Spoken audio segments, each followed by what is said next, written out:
The galaxy had rules. For 10,000 years, these rules kept the peace. 17 ancient species formed the Concordat, and together they created one law that nobody could break. Never turn faster than light travel into a weapon. Any species that tried would be destroyed. No exceptions. No mercy. Commander Day One stood on the bridge of the eternal horizon and stared at the stars. He was 46 years old, with gray hair starting to show at his temples. 20 years in space had given him a steady hand and a calm voice. His crew trusted him because he never panicked, never rushed. But today, something felt wrong. "Commander, we're picking up a distress signal," said the communications officer. Her hands moved quickly across her screen. "It's coming from the edge of the galaxy. Sector 7-9. Day One walked to her station. "Play it." Static filled the bridge. Then a voice, broken and desperate. "This is Colony Station Meridian. We are under attack. Unknown hostile forces. They came from nowhere. Our shields are failing. 6 billion people, please, anyone." The message ended. Only silence remained. "How old is that transmission?" Day One asked. 3 hours, sir. 3 hours. At faster than light speed, they could be there in 40 minutes. Day One made his decision quickly. "Set course for Meridian." Maximum speed. Dr. Hyojin appeared beside him. She was the ship's chief scientist, 34 years old with sharp eyes that never missed details. "Commander, Meridian is a Concordat colony. If they sent a distress call 3 hours ago and nobody has responded..." She didn't need to finish. They both knew what it meant. Either help was already there, or help wasn't coming at all. The eternal horizon jumped to faster than light speed. Stars stretched into lines of light. The crew was quiet. Everyone felt the weight of that broken transmission. 40 minutes later, they dropped back into normal space. What they saw made Day One's blood run cold. Meridian was gone. Not damaged, not burning. Gone. Where a planet should have been, there was only debris. Pieces of cities floated in the void. Chunks of Earth drifted through space. The orbital stations were shattered, split open like broken eggs. 6 billion people had lived here. Now there was only silence and wreckage. "Scan for survivors," Day One ordered. His voice was steady, but his hands gripped the chair. The sensors swept through the debris field. Nothing. No life signs. No escape pods. No distress beacons. Just death, spread across 1,000,000 kilometers of space. Young Tae Yang, the ship's pilot, turned in his seat. He was 23, usually full of jokes and energy. Now his face was pale. "Commander, there's something floating near what used to be the main city." "It looks like a marker." "Bring it up on screen." The object appeared. It was a black sphere, perfectly smooth, about 3 meters wide. As they watched, it began to glow. Symbols appeared on its surface, shifting and changing. Then words displayed in every language known to the Concordat. "Your laws mean nothing. Your peace ends now. We are the Void Collective. We do not negotiate. We do not stop. Your strongest worlds will fall first. Watch in despair." The message repeated in 1,000 languages over and over. Hyojin was already analyzing the sphere. "Commander, the technology in this marker is unlike anything in our databases. The energy signature doesn't match any known Concordat species. Whoever built this is more advanced than us." Day One stared at the message. 6 billion people erased in hours. An enemy that could destroy a planet and leave nothing but a warning. "Record everything. Every scan, every reading, every piece of debris. Then we head back to Concordat Central. They need to know about this immediately." The journey back took 2 days. During that time, Day One barely slept. He kept seeing that debris field in his mind. 6 billion lives, gone in moments. When they arrived at Concordat Central, the massive space station that served as the galactic government's headquarters, emergency sessions had already begun. News of Meridian's destruction had reached every corner of the galaxy. The elder species were gathering to discuss what to do. Ambassador Jiwoo met Day One at the docking bay. She was 50 years old, humanity's chief representative to the Concordat. She had fought for decades to earn humanity's place among the galactic community. Now she looked tired and worried. "Commander, thank you for the data you collected. The Council is reviewing it now." "What are they saying?" Day One asked. Jiwoo's expression darkened. "They're arguing about procedure. The Velnari want to form an investigation committee. The Ethkin are calling for diplomatic outreach to this Void Collective. The Mortesh suggest we strengthen our defenses and wait." "Wait?" Day One couldn't keep the anger from his voice. 6 billion people are dead. This enemy doesn't want to talk. They want to destroy. I know, Jiwoo said quietly. But the elder species have maintained peace for 10,000 years by following strict protocols. They don't know how to respond to something like this. They've never faced an enemy that refuses to follow the rules. For 3 weeks, the Concordate Council debated. Daewon attended some of the sessions, sitting in the gallery and watching the elder species argue. They spoke in careful, measured tones. They referenced ancient treaties and historical precedents. They formed committees and subcommittees. While they talked, the Void Collective struck again. 2 more colony worlds disappeared. 14 billion more lives erased. The enemy left the same message each time, mocking the Concordate's inability to stop them. Daewon watched the casualty reports pile up. He saw the fear spreading through the galaxy. The elder species kept talking, kept following their protocols, kept believing that their rules would somehow protect them. But rules only work when everyone agrees to follow them. And the Void Collective didn't care about rules. One night, Daewon received an encrypted message. It was from Earth, from the human military command. The message was simple. Come home. We need to talk about what happens when the rules aren't enough. Daewon looked at the message for a long time. He thought about those 6 billion people at Meridian. He thought about the 14 billion who died after them. He thought about all the people who would die while the Concordate argued about procedure. Then he sent his reply. I'm coming. The Eternal Horizon left Concordate Central quietly. Heading back toward Earth, Hyejin found Daewon in his quarters, staring out at the stars. You're thinking about breaking the rules, she said. It wasn't a question. Daewon didn't answer right away. The Concordate's laws exist for good reasons. They've kept the peace for 10,000 years. But what good is peace if everyone dies following the rules? Hyejin sat down beside him. That's a dangerous question, Commander. I know, he said. But someone has to ask it. Outside the window, stars rushed past as the ship jumped to faster than light speed. Somewhere behind them, the Concordate Council was still debating. Somewhere ahead, humanity was preparing to ask a question that would change the galaxy forever. What if the youngest species was willing to do what the eldest could not? What if someone had to break the rules to save everyone else? The Eternal Horizon arrived at Earth 4 days later. Daewon had been here 1,000 times, but the blue and green planet still took his breath away. From space, it looked peaceful. Down there, he knew, humanity was about to make a choice that could doom them all. A shuttle took him to Geneva, to an underground facility that officially didn't exist. Guards checked his identity 3 times before letting him through. The elevator descended for 2 full minutes. When the doors opened, Daewon stepped into a room where Earth's military leadership waited.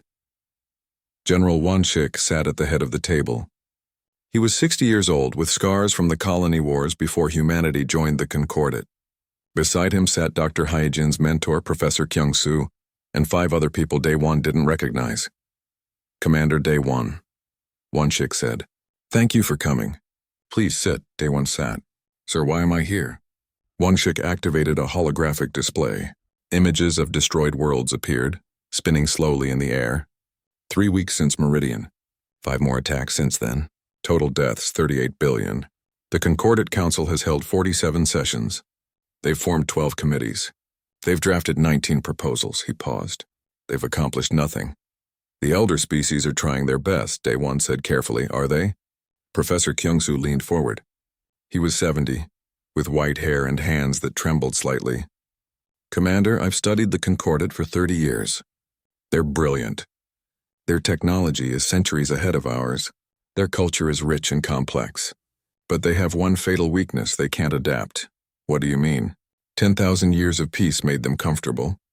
They built rules that work perfectly when everyone agrees to follow them. But this enemy doesn't follow rules. The elder species don't know how to fight someone who refuses to play by their carefully constructed system. Wanshik pulled up new data. The Void Collective uses something called quantum phase technology. Their ships exist partially outside our dimension. They appear, attack, and vanish before anyone can respond. Conventional weapons pass right through them. The Concordate's defenses were built to stop threats they understand. This enemy is something new. Daewon studied the data. So what's the answer? Everyone at the table looked at each other. Finally, Wanshik spoke. We think humanity's inexperience might be our advantage. We haven't spent 10,000 years learning how things should be done. We're willing to try things the elder species would never consider. What things? Professor Kyung-soo stood up and walked to the display. Commander, what do you know about weaponized faster-than-light travel? Daewon felt his stomach drop. It's forbidden. The Concordate's most important law. Any species that tries it faces complete destruction. Yes, Kyung-soo said. Do you know why? Because an FTL weapon would be unstoppable. A ship traveling faster than light has infinite kinetic energy. It could destroy anything. Planets, stations, fleets. Nothing could defend against it. Exactly. Kyung-soo smiled sadly. The elder species banned it because they understood how dangerous it was. They all agreed never to build such a weapon. For 10,000 years, that agreement held. But now we face an enemy that our conventional weapons can't touch. Daewon stood up. You want to break the law. You want to build an FTL weapon. We want to survive, Wonshik said. The Void Collective will keep attacking. More worlds will die. Eventually, they'll come for Earth. When that happens, all the rules in the galaxy won't save us. If we do this, the Concordate will destroy us. You're talking about humanity's extinction. Maybe, Wonshik admitted. Or maybe they'll see that we saved them. Maybe they'll understand that sometimes survival requires breaking the rules you built to survive.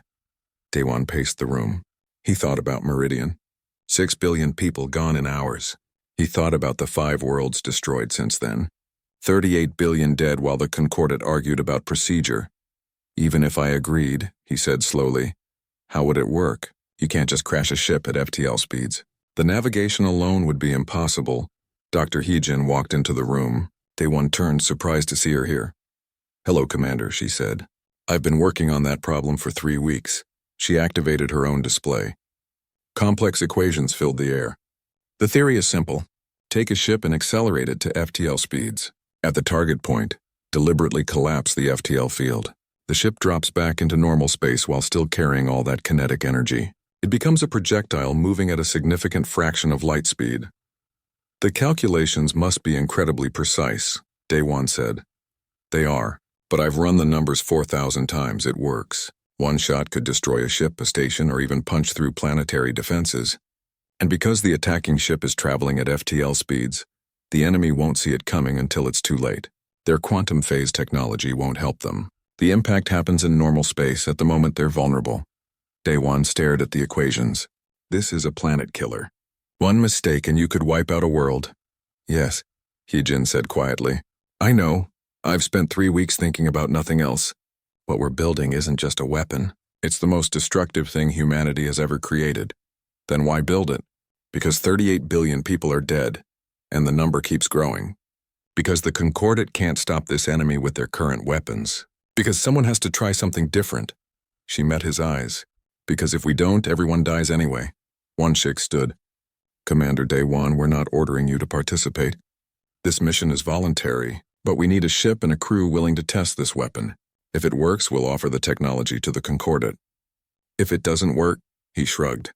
Then we tried. And if the Concordat finds out before we can prove it works, then humanity faces trial for violating galactic law. We'll be banned from space for 1,000 years. Or worse, Daewon walked to the window.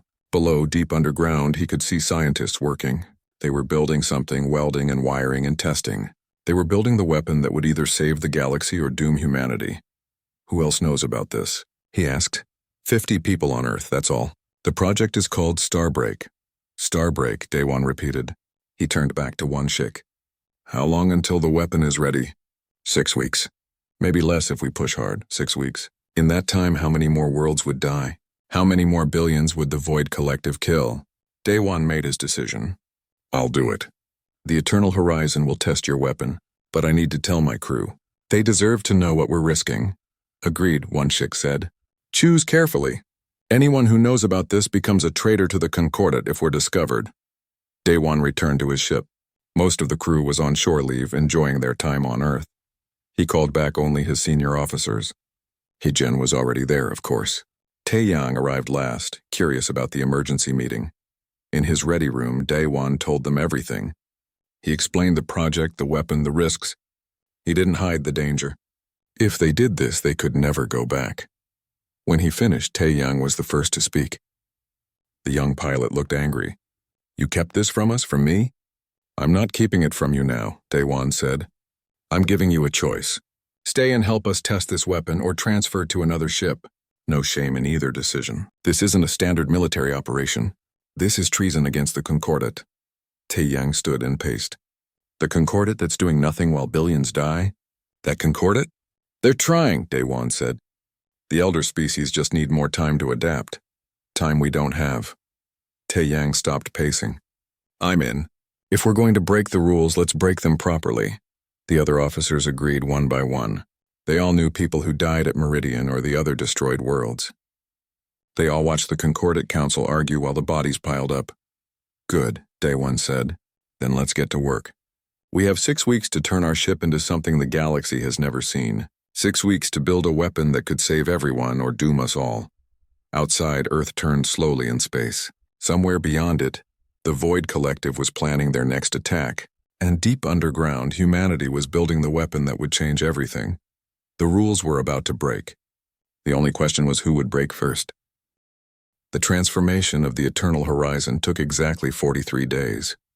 The ship was moved to a secret facility beyond Jupiter, where no Concordat eyes could see what humanity was doing. Dr. Heejin and her team worked 18-hour days, rebuilding the ship's FTL drive from the inside out. Daewon watched them work. The corridors filled with new equipment. Engineers crawled through access tubes, installing systems that officially didn't exist. The ship's computer was rewritten, given new calculations that no Concordat vessel would ever need. Everything was being prepared for one purpose: to turn the Eternal Horizon into a bullet fired at faster than light speed. Commander, you should see this, Hyejin said one day. She looked exhausted. Dark circles shadowed her eyes. She hadn't slept properly in weeks. Daewon followed her to the engineering deck.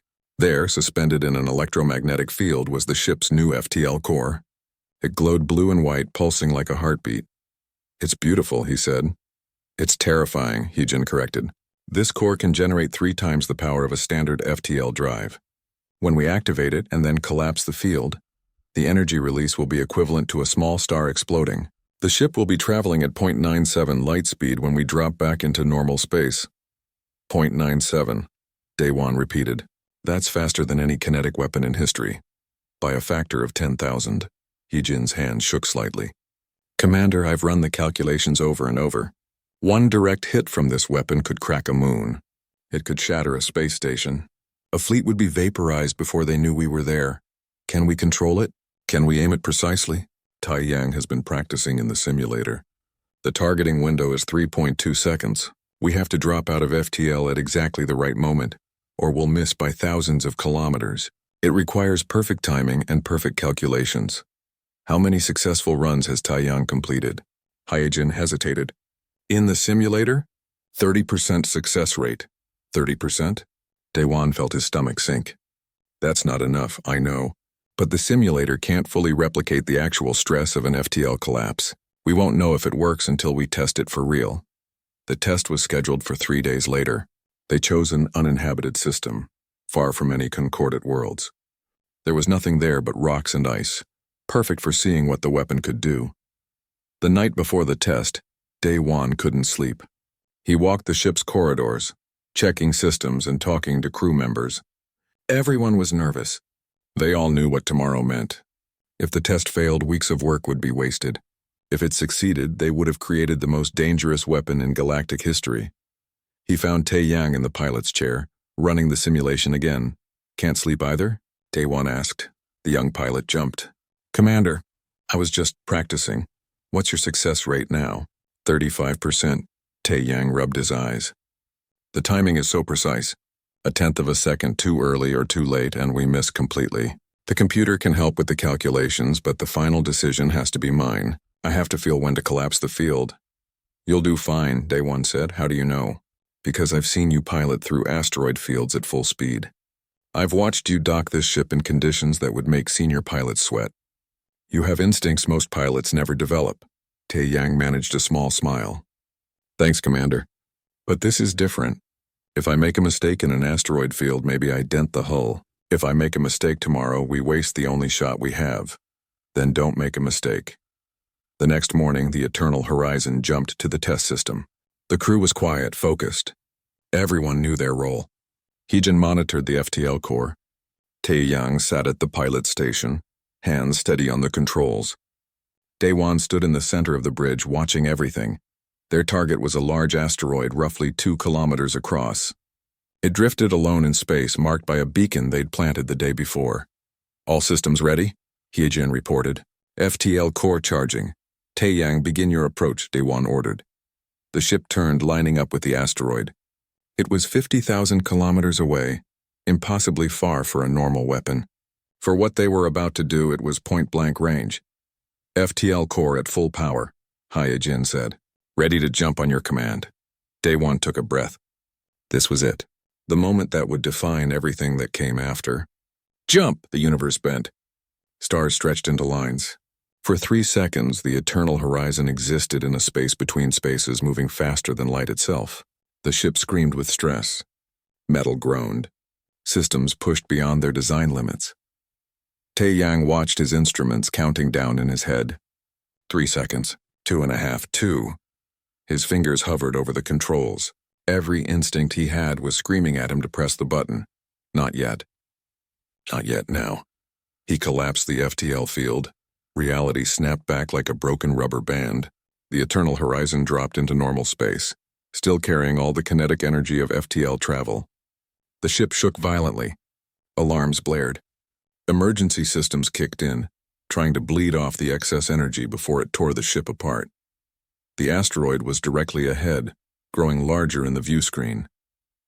They were going to hit it. They were traveling too fast to avoid it. The crew held on as their ship became a missile, a bullet, a force of nature that nothing could stop. They struck the asteroid dead center. The explosion lit up the entire system. The asteroid didn't crack or shatter. It simply ceased to exist. 2 kilometers of solid rock vaporized instantly. The shock wave spread outward at relativistic speeds, carrying debris that glowed white-hot. The eternal horizon, protected by every shield system they had, was thrown backward by the force of its own impact. When the sensors cleared, there was nothing left. The asteroid was gone. In its place was a cloud of expanding debris and a radiation signature that would be visible for light years. The bridge was silent. Everyone stared at the screens, trying to comprehend what they'd just done. "Did we?" Taeyang's voice was barely a whisper. "Yes," Heejin said. She was crying, tears running down her face. "It worked. It actually worked." Daewon sat down heavily. His hands were shaking. They'd just proven that the weapon was real. They'd turned a ship into a force of destruction unlike anything the galaxy had ever seen. One shot, one target, one smoking crater where an asteroid used to be. "Get me a full analysis," he ordered, his voice rough. "I want to know everything. Power consumption, targeting accuracy, shield stress, everything." The crew worked quickly, gathering data. The test had been a complete success. Taeyang's timing was perfect. The FTL collapse happened exactly when it needed to. The ship had survived the impact stress. All systems were functioning. They had built a working planet killer. That night, Daewon filed his report with Earth Command. The message was simple. Test successful. Weapon is operational. Awaiting orders. The response came 3 hours later. It was longer than he expected. As he read it, his blood ran cold. The Concordat had detected their test. The energy signature was too large to hide. Investigators were already on their way to Earth. Ambassador Jiwoo had been arrested. Humanity was being charged with violating the galactic law. The trial would begin in 2 weeks, but there was more. While Earth Command was sending this message, the Void Collective launched another attack. This time they hit Elthar, the Concordat's capital world. 20 billion people lived there. The enemy's mothership was in orbit, phasing in and out of dimensions while its weapons carved through the planet's defenses. The Concordat fleet was helpless, unable to hit an enemy they couldn't touch. General Wan Shik's final words were clear. "The eternal horizon is weapons-free. You are the only ship in range. Earth will accept full responsibility for whatever you do next. Save them, Commander. Show the galaxy why humans break the rules." Daewon called his senior staff to the bridge. He showed them the message. He explained what was happening. 20 billion lives hung in the balance. The Concordat Council was watching their capital burn, still unable to adapt, still following protocols that didn't work. "We have one shot," Daewon said. One chance to prove this weapon is worth breaking the rules for. If we fail, humanity faces trial for nothing. If we succeed, we might change the galaxy forever. What are your orders, Commander? Heejin asked. Daewon looked at his crew. They were young, most of them. They'd joined the fleet to explore the stars, not to become war criminals. But they'd stayed, every one of them. They'd helped build this weapon because they understood what was at stake. We renamed this ship once already, he said. Time to make it official. From this moment on, we are the Hammer of Dawn, and we're going to Aelthar. We're breaking the rules, Taeyang said. It wasn't a question. Yes, Daewon replied. Someone has to. The Hammer of Dawn turned toward Aelthar. The FTL Corps began to charge. In 3 days, they would arrive at the capital world. In 3 days, they would either save 20 billion lives or die trying. The rules were broken. Now came the hard part, living with the consequences. The Hammer of Dawn traveled for 3 days at maximum speed. During that time, Daewon watched the reports coming from Aelthar. The Void Collective's mothership hung above the capital city like a dark moon, phasing between dimensions. Concordat ships fired everything they had. Missiles, energy beams, kinetic weapons. Nothing worked. Every shot passed through the enemy ship as if it wasn't there. Millions were already dead. The mothership's weapons struck without mercy, burning cities and vaporizing defensive stations. The Concordat Council had evacuated to emergency bunkers deep underground, but the planet's population had nowhere to run. 20 billion people, trapped on a world under siege. We're receiving a transmission from Aelthar, the communications officer said. It's from the Concordat Council. They're ordering us to stop. Put it through, Daewon said. The voice that came through was ancient, tired. It belonged to Elder Morkan, the oldest being in the Concordat. He had lived for 3,000 years and seen the rise and fall of civilizations. Commander Daewon, we know what you plan to do. We know about the weapon you have built. You must not use it. The law exists for reasons that go beyond this single crisis. With respect, Elder, your capital is burning. I am aware, but if we allow the law to be broken now, what prevents every species from building such weapons in the future? What stops the next war from destroying the galaxy? The law protects us all. Daewon gripped his chair. The law can't protect you from an enemy that doesn't follow it. 20 billion people are about to die because you're too afraid to adapt. You do not understand. You are young, both as an individual and as a species.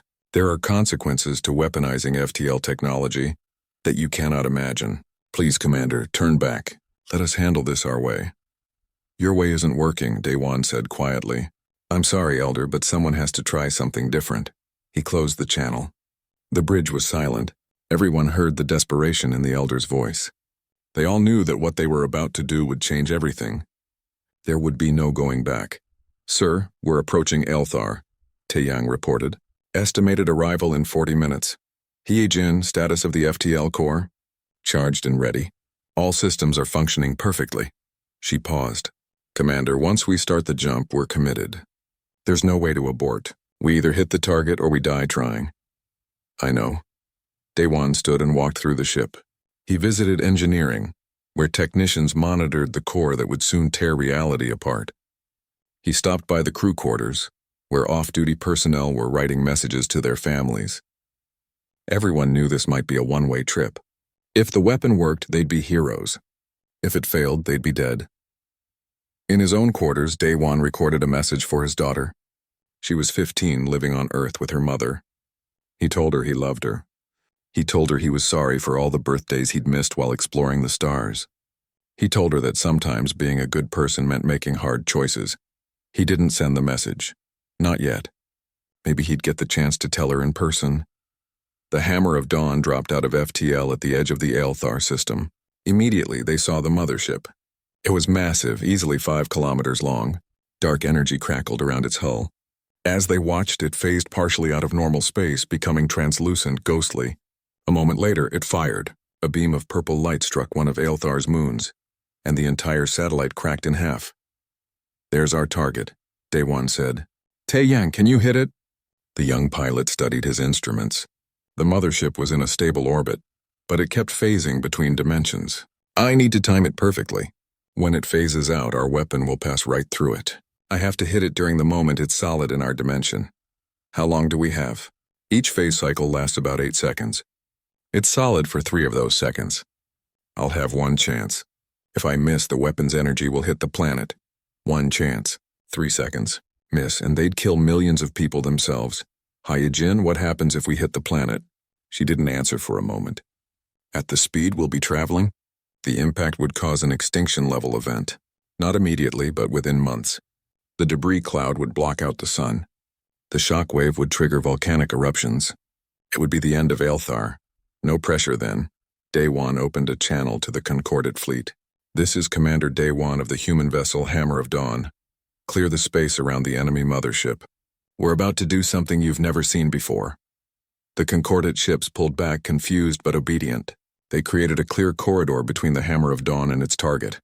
All crew secure for FTL jump, Daewon announced. This is what we came here to do. For everyone who died at Meridian, for the 38 billion lost to the Void Collective, for the 20 billion people counting on us right now. Let's show them why humans break the rules. The crew strapped into their seats. Emergency bulkheads sealed. The lights dimmed as power flowed to the FTL core. Through the view screen they could see Aelthar, beautiful and blue, burning under the enemy's assault. Taeyang, it's your show, Daewon said. The pilot's hands moved across his controls. He'd practiced this moment 1,000 times in the simulator. 35% success rate. 1 in 3 chances. He pushed the thought away. This wasn't a simulation. This was real. This was everything. Beginning approach, he said.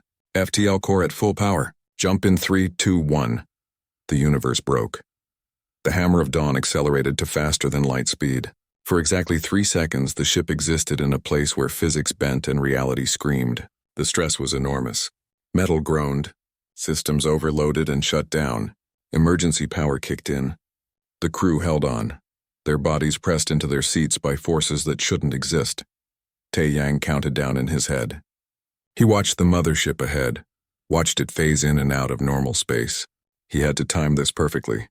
Drop out too early, the ship would still be phased. Too late, and they'd overshoot. 3 seconds. 2.5. The mothership began to phase back into normal space. Solid. Vulnerable. Now, he collapsed the FTL field. The Hammer of Dawn dropped back into reality like a meteor from hell. The ship was traveling at 0.97 light speed, carrying more kinetic energy than a supernova. Alarms screamed. Shields flared white-hot, trying to handle forces they were never designed for. They were going to hit something. Either the mothership or the planet. In 2 more seconds, they'd know which. The mothership was directly ahead, fully solid in normal space. It began to phase out, but too slowly. Too late.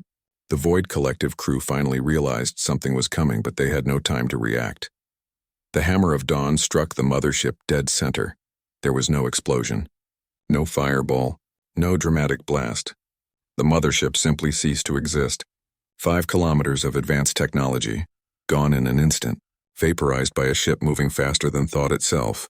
The Hammer of Dawn punched through the enemy vessel like it was made of paper, carrying its kinetic energy through and out the other side. But the ship couldn't survive its own weapon. The impact stress was too much. Hull plates tore away. The FTL core, pushed beyond any safe limit, began to fail. Systems exploded across the ship. The crew was thrown against their restraints as the Hammer of Dawn began to break apart. Daewon felt the ship dying around him. He tried to speak, to give orders, but there was no time. The bridge was coming apart.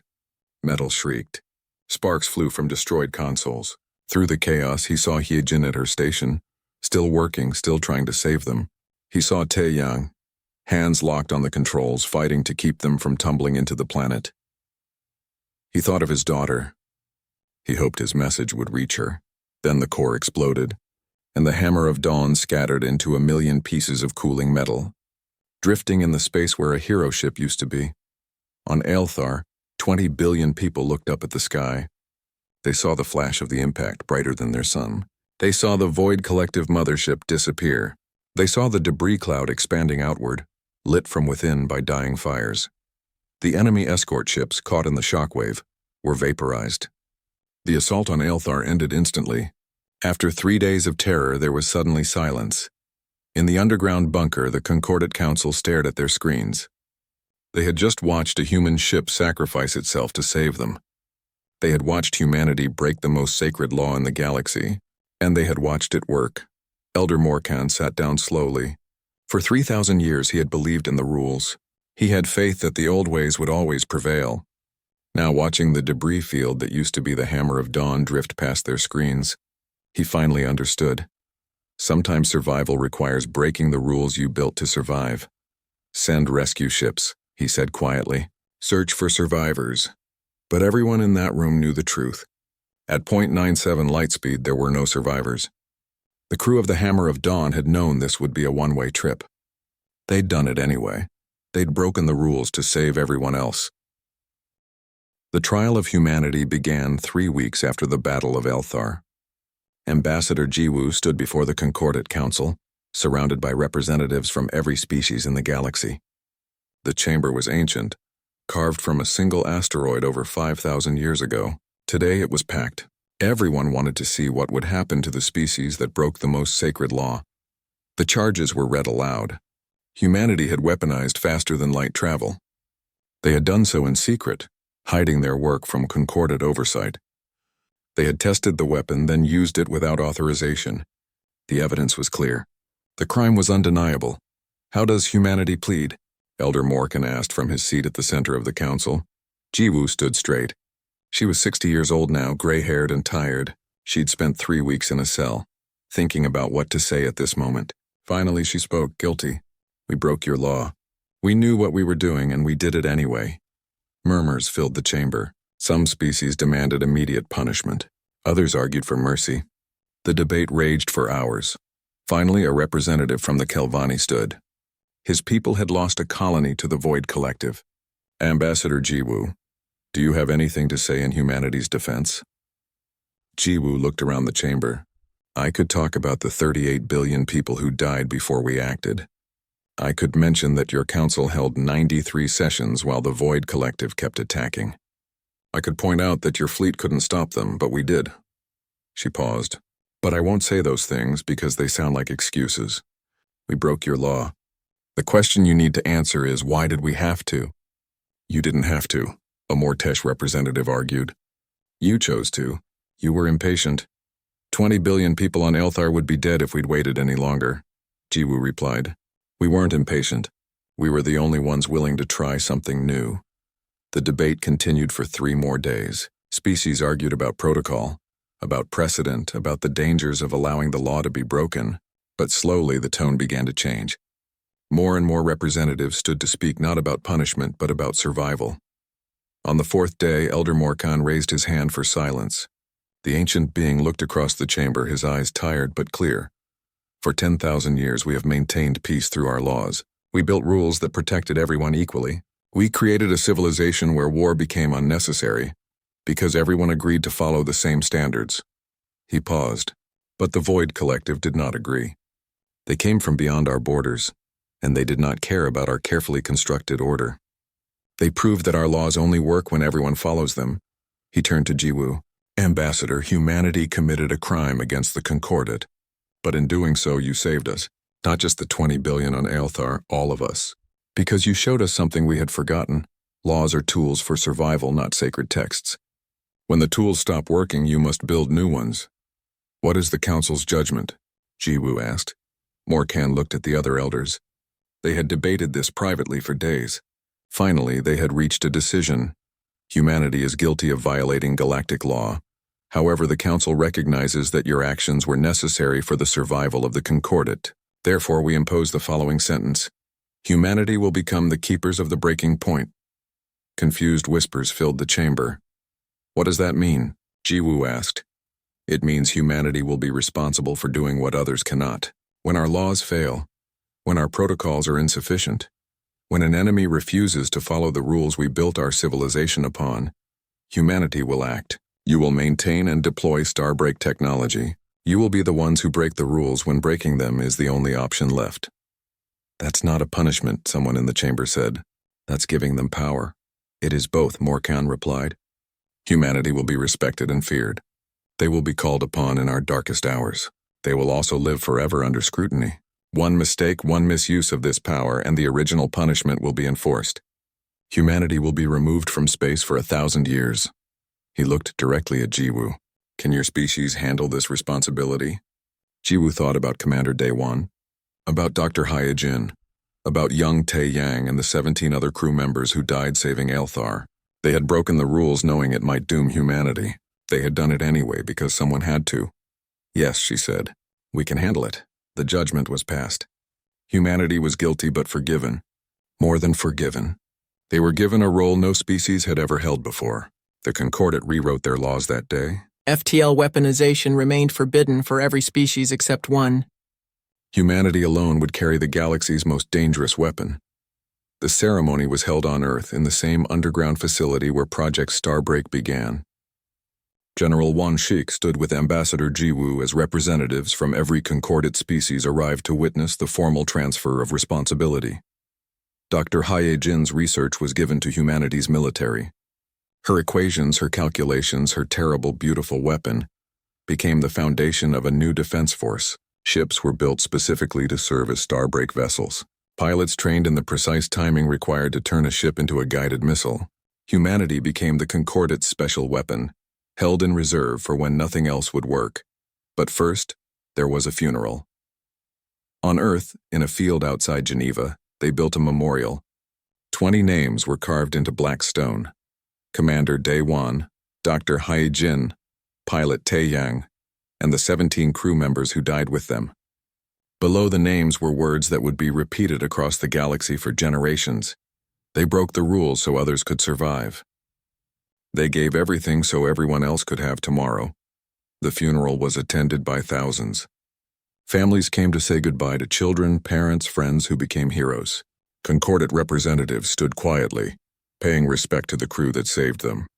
Even Elder Morkan attended, 3,000 years old and finally understanding that sometimes the youngest teach the eldest. Jiwoo stood before the memorial and spoke to the crowd. We remember them not because they broke the rules, but because they understood what rules are for. Laws exist to protect people. When laws can't do that anymore, someone has to find another way. Day 1 and his crew found that way. They paid the price so we wouldn't have to. She placed flowers at the base of the memorial. Others followed. By the end of the day, the black stone was covered in flowers from 100 worlds, a rainbow of colors representing every species in the Concordat.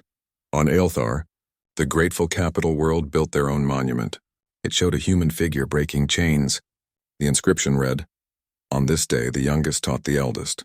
Sometimes survival requires breaking the rules you built to survive. The Void Collective never attacked the Concordat again. Scattered cells remained in the darkness beyond the galaxy's edge. But they learned their lesson. Some species will burn down the heavens before they kneel. Some species will break any rule, sacrifice anything to protect others. 50 years passed. Ambassador Jiwoo was old now, 85 years old and ready to retire. She stood in the Academy of Stellar Affairs looking at students from dozens of species. They had come to hear her speak about the day humanity broke the rules. I knew Commander Day 1, she told them. He was a careful man, thoughtful and calm. He didn't want to break the law. But he looked at the casualty reports and realized that following the rules was killing people. So he made a choice. He chose people over procedure. He chose survival over tradition. A young human student raised her hand. Was he scared? Jiwoo smiled. Terrified. They all were. But they did it anyway. That's what courage is. Not the absence of fear, but the willingness to act despite it. A Kelvani student asked, "Do you think they would have done it if they knew they would die?" "Yes," Jiwoo said without hesitation. "Because that's who they were. That's who we are. Humanity didn't join the Concordat to follow rules. We joined to be part of something bigger than ourselves. And when that something bigger was threatened, we did what we've always done. We adapted. We tried something new. We sacrificed ourselves for others." She walked to the window. Outside, Earth turned slowly in space.